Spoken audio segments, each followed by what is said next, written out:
என்னோட பேர் பார்த்திபன். என்னோட சின்னம் வந்து ஹெல்மெட் சின்னம். ஹெல்மெட் சின்னம் எதுக்காக நாங்கள் தேர்ந்தெடுத்தோன்னு சொன்னால், எங்களோட கட்சியோட பேர் வந்து எம்ஜிஆர் மக்கள் கட்சி.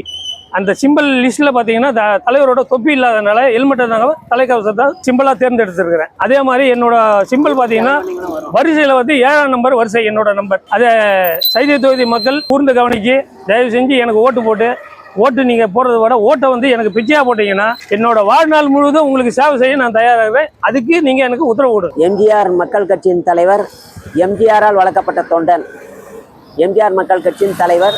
இப்போ வந்து சென்னை ஹைகோர்ட்டில் லாயராக இருக்கேன். என்னை எம்ஜிஆர் தான் படிக்க வச்சு வேலை வாங்கி கொடுத்து கல்யாணம் பண்ணார். கடைசியாக வந்து ஹைகோர்ட்டு வக்கீலாகணும்னு ஆசைப்பட்டார். இப்போ நான் ஹைகோர்ட்டு வக்கீலாக இருக்கேன். வக்கீலான பிறகு வந்து இங்கே மெட்ரோ ட்ரெயின் 70 ரூபா டிக்கெட்டை 30 ரூபா குறைச்சிருக்கேன். இன்றைக்கி 40 ரூபாயில் ட்ராவல் பண்ணுறாங்க. ரெண்டாவது இங்கே நம்ம அந்த ஹாஸ்பிட்டல் நிற்கிறோம். சைதாப்பேட்டை கவர்மெண்ட் ஹாஸ்பிட்டல் இருக்கு இல்லையா, இங்கே தான் நிற்கிறேன். ஹாஸ்பிட்டல் பக்கம் நிற்கிறேன். 40 கோடி ரூபாய் வாங்கி கொடுத்து அந்த ஹாஸ்பிட்டல் ரெனியூல் பண்ண ஒர்க்கு சொல்லாம் படிச்சது. இந்த ஹாஸ்பிட்டலை ரெடி பண்ணுறதுக்கெல்லாம் ஹைகோர்ட்டில் கேஸை போட்டு 2020 அதுக்கு ஃபண்ட்ஸ் சாங்ஷன் பண்ணி கொடுத்துருக்கேன். இது மாதிரி வந்து நிறைய பண்ணியிருக்கேன். இவர் வந்து சைதாப்பேட்டை சட்டமன்ற வேட்பாளர் எஸ் பார்த்திபன். சாதாரண ஒரு பிளாட்பாத்தில் ஒரு சின்ன கடை டிஃபன் கடை வச்சிருக்கார். இவருடைய எளிமையான தன்மை, இவருடைய மக்கள் நோக்கி வந்து சமூக ஆர்வலம். அடுத்து வந்து இவர் வந்து நிறைய மக்களுக்காக, மக்கள் பணிக்காக, நிறைய வந்து அடிப்படை விஷயத்துக்காக வந்து அவர் நீதிமன்றங்களில் வந்து பொதுநல வழக்கு போட்டு நிறைய கேஸ் வெற்றி பெற்று மக்களுக்கு பண்ணியிருக்காரு. இன்னும் தொடருது. இந்த எலெக்ஷன் முடிஞ்சவொடனே செய்வோம். இப்போ தமிழக வேட்பாளர்கள், தமிழக மக்கள் இப்போ 8.5 கோடி மக்கள் வந்து 23/4/2026 அன்று வாக்களிக்க உள்ளார்கள். இந்த வாக்காளர்களை எம்ஜிஆர் மக்கள் கட்சியின் சார்பாக நான் கேட்டுக்கொள்வது என்னவென்றால் விட ஒரு விழிப்புணர்வு சொல்றேன். 2 விஷயம் இருக்கு. ஒண்ணு வந்து இன்னைக்கு வந்து 18 லட்சம் கோடி கடன், கவர்மெண்ட் கடன் வந்து இன்னைக்கு அதிமுக ஆண்டுது, திமுக ஆண்டுது. இந்த எம்ஜிஆர் மறைவுக்கு பிறகு இந்த 37 ஆண்டுல வந்து மாறி முதலமைச்சர்களை வந்தாங்க. ஆனா வந்து இன்னைக்கு 18 லட்சம் கோடி கடன். எம்ஜிஆர் 77 87 மறைகிற வரைக்கும் ஆட்சி செய்தாரு. காமராஜர் காலத்திலயும் புரட்சி தலைவர் எம்ஜிஆர் காலத்திலயும் இலவசம் கொடுத்தாங்க. நான் வந்து கடன் கிடையாது, அரசியல் கிட்ட கடன் கிடையாது. ஆனா எம்ஜிஆர் மறைஞ்ச பிறகு இந்த 37 வருஷத்துல எப்படி இந்த 18 லட்சம் கோடி கடன் வந்து இந்த ஊழல் நிறைய குற்றச்சாட்டு, நிறைய பேர் எல்லா கட்சியும் கட்சி ஆண்டல் எம்ஜிஆருக்கு பிறகு நான் சொல்றேன். இது நடந்தது ஏன் நடந்தது? இந்த 18 லட்சம் கோடி கடன் யாருக்காக வாங்கப்பட்டது? மக்களுக்காக சொன்ன இலவசம். மக்கள் யாராவது இலவசம் கேட்டாங்களா? ஓட்டு கேட்கும்போது ஐயா எங்களுக்கு இலவசம் கொடுன்னு கேட்டாங்களா? இவங்களை ஓட்டு வாங்குறதுக்கு நான் இலவசத்தை செய்யறேன், அதை செய்யறேன். வெளிப்படையா சொல்லணும்னா தமிழ்நாட்டில் இருக்கக்கூடிய எல்லாருடைய ரேஷன் கார்டெல்லாம் கொண்டு போய் பணம் கொடுக்கிற நிறுவனங்கள் எல்லாம் கொடுத்துட்டு அதான் வாஷிங்டன் எங்க பணம் இருந்தா அங்கெல்லாம் கொடுத்து வந்து நிதி வாங்கிட்டாங்க. நான் வந்து இலவசம் கொடுக்குறேன்னு வச்சுட்டாங்க. ஆனா அந்த 18 லட்சம் கோடி இன்னும் தீர்க்கப்படாம இருக்குது.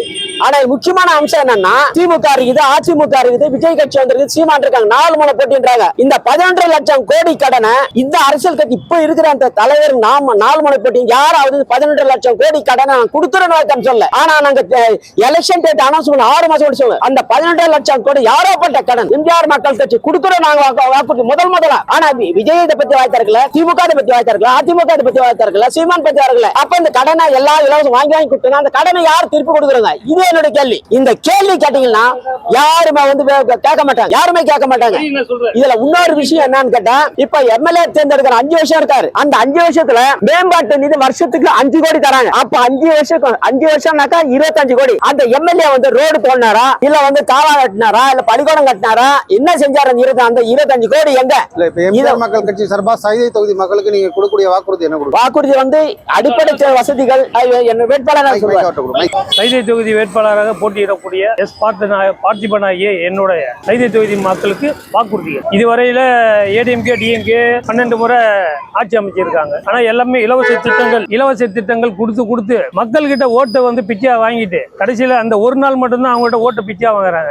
அடுத்து 1800 சில்லற வருஷத்துல 5 வருஷத்துல ஒரு வருஷத்துக்கு 365 நாள் கணக்கு பண்ணும்போது 1800 சில்லற நாள் வருது. அந்த 1800 சில்லற நாளும் ஓட்டு போட்ட மக்களை வந்து பிச்சைக்காரனா தான் பாக்குறாங்க. நாங்க இதை கொடுத்தோம் அதை கொடுத்தோம் சொல்லிட்டு சொல்றாங்களே தவிர கேவலப்படுத்துறாங்க. ஆனா இன்னைக்கு உள்ள காலகட்டத்துல இந்த எலெக்ஷன் மட்டும் மக்கள் கிட்ட தான் எப்படியாப்பட்ட ஆளா இருந்தாலும், முதலமைச்சரா இருந்தாலும் சரி, அமைச்சரா இருந்தாலும், எம்எல்ஏவா இருந்தாலும் சரி, ஆனா ஓட்டு கேட்டு ஓட்டு போட வேண்டியது இந்த மக்கள் மட்டும்தான். அவங்ககிட்ட ஓட்டை பிச்சா வாங்கிட்டு அவங்களே கேவலப்படுத்தும் போது இந்த பொம்பளைகளை இப்ப தரக்குறைவா பேசுறாங்க. இதெல்லாம் வந்து இன்னைக்கு யாருமே பெரிய விஷயமா நினைக்காததுனால, தெரியாததுனால மக்களுக்கும் என்ன ஏது என்ன பண்ணுவாங்கன்றது தெரியாமலே விசாரிக்க ஓட்டு போட்டுறாங்க. என்னோட ஒரு உறுதிமொழி என்னன்னா, மக்கள் கட்டுற ஒவ்வொரு வரிப்பணமும் ஒரே ஒரு ₹1 இருந்தாலும் சரி, அது வந்து மக்களுக்கு மட்டும்தான் பயன்படுத்தணும். அதே மாதிரி இவங்க 12 லட்சம் கோடி ரூபாய் கடன் வாங்கி வச்சிருக்காங்க, 2 அரசாங்கமும் சேர்ந்து. இதுவரையிலும் எனக்கு சட்டமன்ற உறுப்பினரா வாய்ப்பு கொடுத்தாங்கன்னா, இதை வந்து என்னால ஒரு வருஷத்துக்குள்ள இந்த கடத்தை அடைக்க முடியும். ஃபியூச்சர்ல கடனே வாங்காத தமிழ்நாடு மாநிலத்தை உருவாகவும் என்னால முடியும். ஒட்டுமொத்த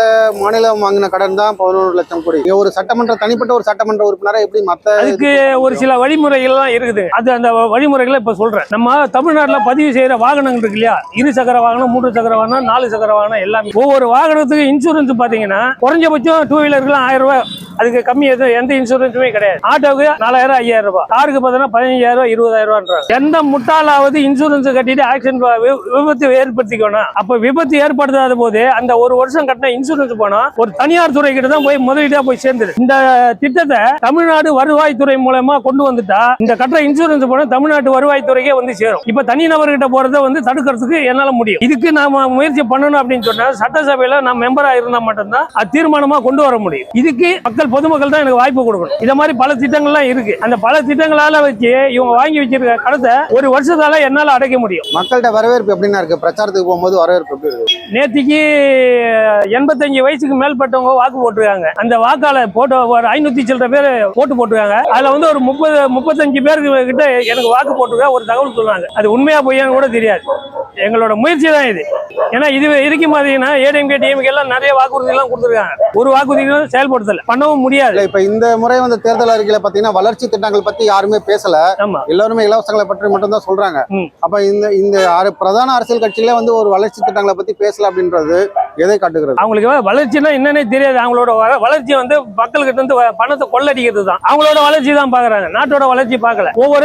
ஒரு சின்ன உதாரணம், வேட்பாளர் நாமினேஷன் பண்ணும்போது ஒவ்வொருத்தரும் அவங்களோட சொத்து கணக்கு கொடுக்குறாங்க. அடுத்த 5 வருஷம் கழிச்சு அவனோட சொத்து கணக்கு என்னன்றது எந்த எலெக்ஷன் கமிஷனா வாங்கியிருக்கா இது வரைக்கும்? அது சம்பந்தமா 27ஆம் தேதி 3ஆம் மாசம் 2024 சீஃப் எலெக்ஷன் கமிஷனர் இந்தியாவுக்கு நோட்டீஸ் அனுப்பிச்சிருக்கோம். இதை நடைமுறைப்படுத்த சொல்லி. நடைமுறை எப்படின்னா, நாமினேஷன் பண்ணும்போது சொத்து கணக்கு வாங்குற மாதிரியே 5 வருஷ காலம் முடிஞ்சதுக்கு அப்புறம் ஒரு எம்எல்ஏக்கு எம்பிக்கு 1,50,000 ரூபா தான் சம்பளம்.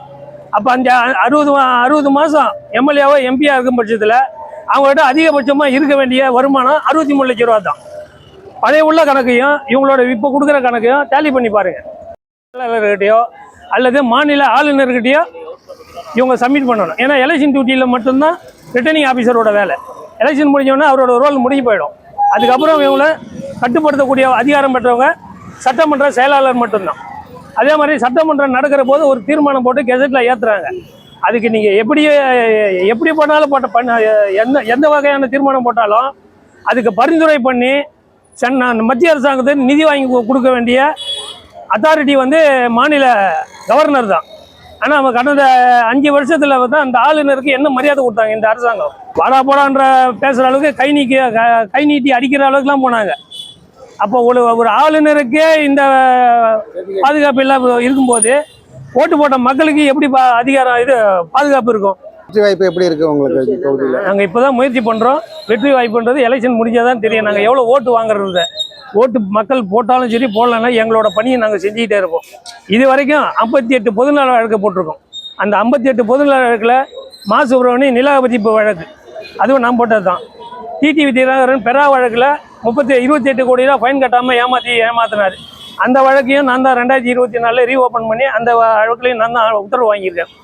ஜெயலலிதா அம்மா இறந்ததுக்கு அப்புறம் இறக்குறதுக்கு முன்னாடி எல்லா பொதுக்கூட்டத்திலையும் மக்களால் நான் மக்களுக்காகவே நான் சொல்லி தான் நம்ம பிரச்சாரமே பண்ணுவாங்க. தீபகாவோ ஆரம்பிக்கிறதுன்னு சொல்லவே மாட்டாங்க. அப்படி இருக்கும் பட்சத்தில் அந்த அம்மா இருக்கும்போதே நான் 7 முறை அந்த வீட்டுக்குள்ளே போயிருக்கேன். இப்போ இருக்க அமைச்சர், முன்னாள் எம்எல்ஏ எல்லாம் அந்த வீட்டுக்குள்ளே எத்தனை முறை போயிருப்பாங்கன்னு தெரியாது. ஆனால் நான் தனிப்பட்ட முறையில் 7 முறை அந்த வீட்டுக்குள்ளே போயிருக்கேன். என்ன மாதிரியே அந்த ஏடிஎம்கே உறுப்பினர் எல்லாருமே அந்த வீட்டை போய் பார்க்கணுன்றதுனால ஒரு பொதுநல வழக்கு போட்டேன். அந்த அம்மா இறந்ததுக்கு அப்புறம் அந்த வீட்டை வந்து பொது சொத்தாளன்னு பண்ணணும்னு சொல்லி அதுக்காக வேண்டி முன்னாள் முதலமைச்சர் எடப்பாடி அவர்கள் கோர்ட்டில் 68 கோடி ரூபாய் டெபாசிட் பண்ணார். அதை கையகப்படுத்தினார். அதுக்கப்புறம் இந்த வருவாய்த்துறை 110 கோடி ரூபா ஃபைன் கட்டணும்னு சொல்லி தண்டனை கொடுத்ததுனால அந்த சொத்தும் சேர்த்து அந்த அடக்கத்தில் வந்துருச்சு. அதுக்கப்புறம் ஆட்சி மாற்றம் வந்ததுனால டிஎம்கே வந்து அந்த 68 கோடி ரூபா டெபாசிட் ரீஃபண்ட் பண்ணியதுனால இப்போ தீபா வந்து வாரிசுன்ற முறையில் போயிருக்காங்க. அந்த வாரிசுன்ற முறையில் கோர்ட்டு தான் அந்த சொத்தை போட்டுச்சாங்க.